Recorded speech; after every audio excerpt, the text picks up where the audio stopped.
বাবা তোমার নাম কি?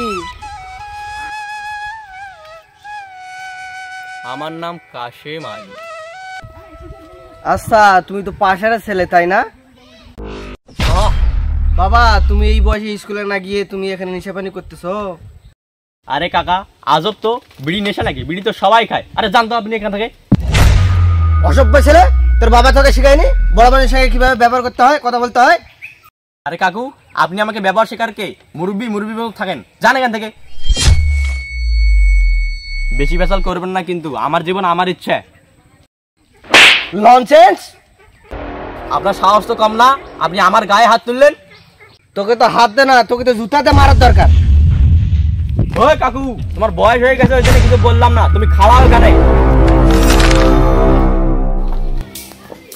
বাবা, ও বাবা! কি হয়েছে বাবা, চিল্লাস কে? আব্বা আমি ওই রাস্তার ধারে বসেছিলাম, ওই পাড়ার মাস্টার এসে আমাকে মেরেছে, আপনার নামে খারাপ খারাপ কথা বলেছে। কি তোকে মারছে? আমাকে খারাপ কথা বলেছে? তুই থাক, আমি এখনই যাইতেছি।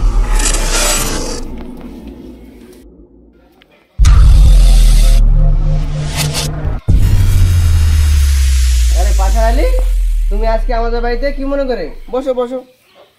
তোমার বাড়িতে আমি বসে আসিনি, তুমি বের আমার ছেলেকে মারছো আর আমার নামে উল্টাপাল্টা কথা বলছো। হ্যাঁ তোর ছেলেকে মারেছি, কিন্তু তোর নামে তো বকাবাজির কথা বলিনি আমি। আমার ছেলে কি মিথ্যা কথা বলে? আমার ছেলে মারলে কেন? যাও দাও, কি জন্য মারলে? তোর ছেলে কি এই শিখেছিস রাস্তার ধারে ধারে বিড়ি খাচ্ছে? বিড়ি খাক, সিগারেট খাক, মদ খাক, গাঁজা খাক, তোর কোথায় অসুবিধা হচ্ছে? ভাই আমার ভুলে গেলে তুই আমার ক্ষমা করে দিস ভাই। আগে ভাবে দেখতে হতো, তোর মতো ছেলের জন্য এই সমাজটা খারাপ হয়ে যাচ্ছে। বাবা তোমার কি হয়েছে? তুমি ওই লোকের পা ধরে কান্না করছো কেন? তোর বাবাকে বুঝাস আমার ছেলে বিষয়ে যদি কথা দিল না বলে। তুই মুখ সামলায় কথা বলবা কিন্তু, নাহলে কিন্তু ভালো হবে না বলে দিলাম। বাবা মানিক, ওদের মতো লোকের সঙ্গে তর্ক লাগিস না। বাবা ওই সমস্ত লোকেরা সমাজের বুকে কলঙ্ক, ওদের ছেলেরা বিড়ি খাবে না কি খাবে খাক, তোমাকে ওদের বিষয়ে কোনো কথা বলতে হবে না, বুঝতে পারছো তো? আচ্ছা ঠিক আছে।